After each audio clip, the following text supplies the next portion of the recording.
তারেক রহমানের সামনে সবচেয়ে বড় চ্যালেঞ্জ কি? ক্ষমতায় থাকাকালে শেখ হাসিনার সরকারের দিল্লিমুখী পররাষ্ট্র নীতি নিয়ে দেশে বিস্তর বিতর্ক ছিল। নিরাপত্তা সহযোগিতা, সংযোগ ও জ্বালানি নির্ভরতা সবই প্রশ্নের মুখে পড়ে।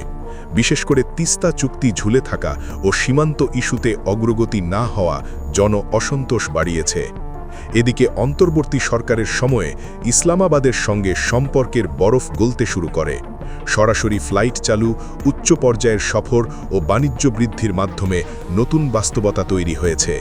ফলে তারেক রহমানের সামনে সবচেয়ে বড় চ্যালেঞ্জ ভারত ও পাকিস্তানের মাঝে ভারসাম্য রক্ষা করে স্বাধীন পররাষ্ট্রনীতি প্রতিষ্ঠা করা। তিনি ইতোমধ্যে ঘোষণা দিয়েছেন, নট দিল্লি, নট পিন্ডি, বাংলাদেশ সবার আগে। কিন্তু স্লোগানকে বাস্তবে রূপ দিতে প্রয়োজন কৌশলী কূটনীতি।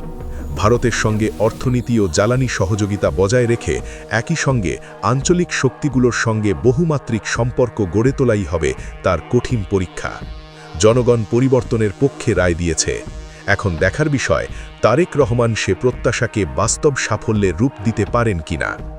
দক্ষিণ এশিয়ার ভূ-রাজনীতিতে নতুন ভারসাম্য গড়ার এ মুহূর্তে তার নেতৃত্বই নির্ধারণ করবে বাংলাদেশের আগামীর পথচলা।